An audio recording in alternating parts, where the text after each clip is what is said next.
বাংলাদেশের রাজনীতিতে এত সহজ এটা মনে করা ঠিক না। এটা দেশটা কি ভালোর দিকে যাবে? আসলে কি মনে হয় যে যে কথোপকথনের মধ্যে আমরা আজকে গেলাম, পাল্টাপাল্টি বিএনপি বলল, তথ্য উপদেষ্টা বলল, বৈষম্য বিরোধী ছাত্র আন্দোলন থেকে একটা তথ্য আসলো, ইঙ্গিতটা কি সামনে রাজনীতির কি মনে হচ্ছে আসলে কোন দিকে যাচ্ছে?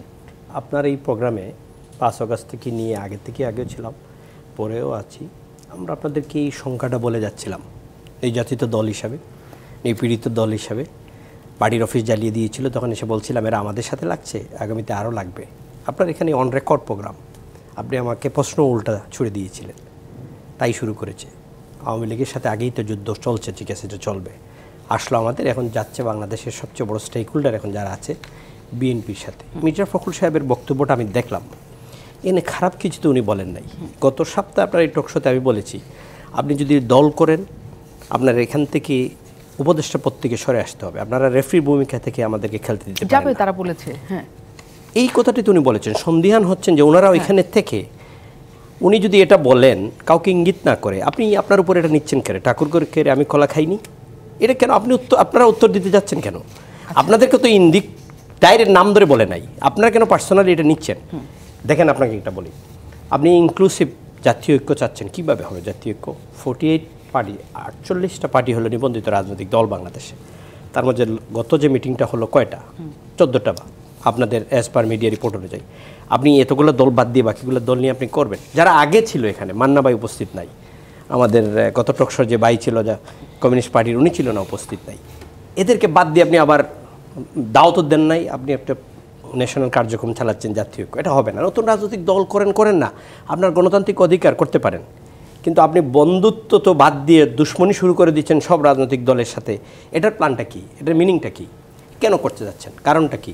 আপনি একটা দলকে মুজিববাদ, পরে জিয়াবাদ, এই হিন্ট কথা বলতে পারেন না। এটা পার্সোনাল অ্যাটাক হয়ে যাচ্ছে। তো এই দল যারা করে তাদের একটা পার্সোনাল সেন্টিমেন্টটাকে তাদের নেতার প্রতি, আমি আমার নেতা, আমার ডানে ওনার নেতার প্রতি, এটা আমাদের এই সংগঠনগুলোর থাকে। আপনি এইদিকে ডাইরেক্ট অ্যাটাকে যখন যাবেন তখন কি হচ্ছে? দেশ কিন্তু একটা অস্থিরতার দিকে যাচ্ছে। বিএনপি কাউন্টার দেওয়া শুরু করে, তারপরে কি হবে? দেশে অস্থিরতা শুরু হবে, রাজনৈতিক একটা দাবি আদায়ের মাঠ খেলা শুরু হয়ে যাবে।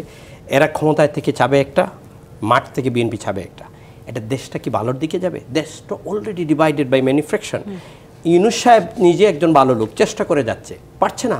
একসাথে 100 জন স্টুডেন্ট গিয়ে ঢুকছে দাবি নেওয়ার জন্য, উনি নিজে বলতেছে আমি কী করবো, আমি নিজেই পারছি না। এখন আপনি কি দেশটার একটা সুষ্ঠু নির্বাচন চাচ্ছেন? বিএনপি তো নির্বাচন বলতেছে, জাতীয় পার্টি বলতেছে একটা নির্বাচন হবে, তারাও বলছে নির্বাচন, তারা তো বলছে তাদের সময় টাইম ফ্রেমের মধ্যে নির্বাচন হবে। প্রধান উপদেষ্টা যেটা বলেছেন ডিসেম্বর বা জানুয়ারি বা জুনের মধ্যে, সেটার কিন্তু পরিবর্তন এখনো পর্যন্ত আসে নাই, বা পরিবর্তনের কোনো ইঙ্গিত কি আপনারা দেখেছেন নাকি? দেখেন, ওভারনাইট পলিটিক্যাল পার্টি তৈরি যেমন হয় না, ওভারনাইট কিন্তু নেতাও তৈরি হয় না। এটা অজস্রবার টেলিভিশন আপনারটা তো বলে গিয়েছে।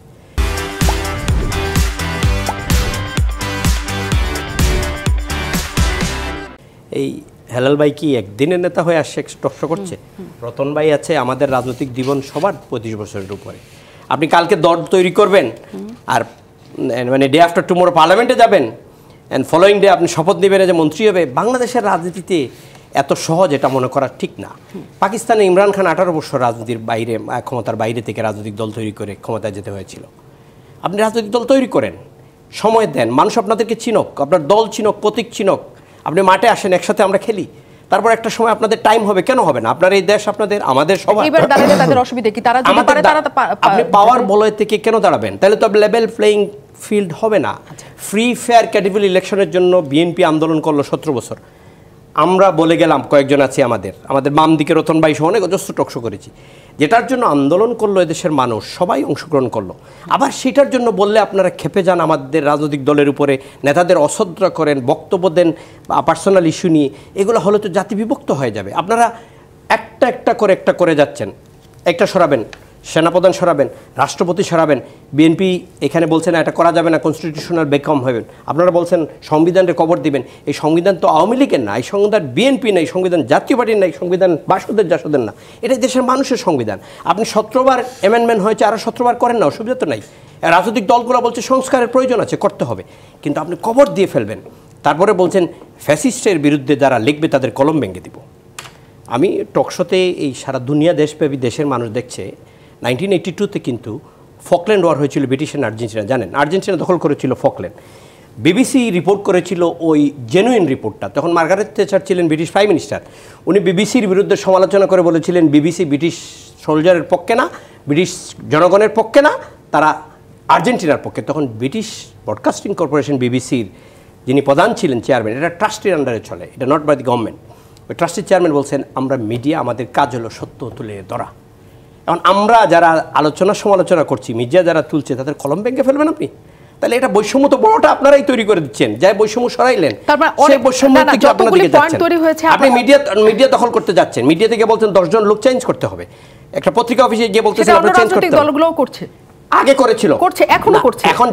এখন যদি করে থাকে রাজনৈতিক দলগুলো, না শুনেন মুনিম, যদি রাজনৈতিক দলগুলো করে থাকে এটা এক্সপোজ হওয়া উচিত, সবার উচিত, এবং রাজনৈতিক দলগুলো ধরা উচিত, তাদের নেতারা ধরা উচিত বলে আমাদের কারা এটা করছে। এই কারণেই আমরা বলছি যে মুখোমুখি দাঁড়ানোর অবস্থান এটা কিনা। আপনি অনেকগুলি পয়েন্ট বলেছেন যাতে একটা অনাস্থা বা অবিশ্বাসের জায়গা তৈরি হয়েছে, সেই পয়েন্টগুলো আপনি বলছেন, এবং সেটা কিছুটা আমরা রাজনৈতিক দল তো ফেরেশতা না, না না না, কিন্তু আমাদের বোলগুলোতে সংশোধন করে আমরা চাচ্ছি একটা এক জায়গায় বসে দেশটা ঠিক করি।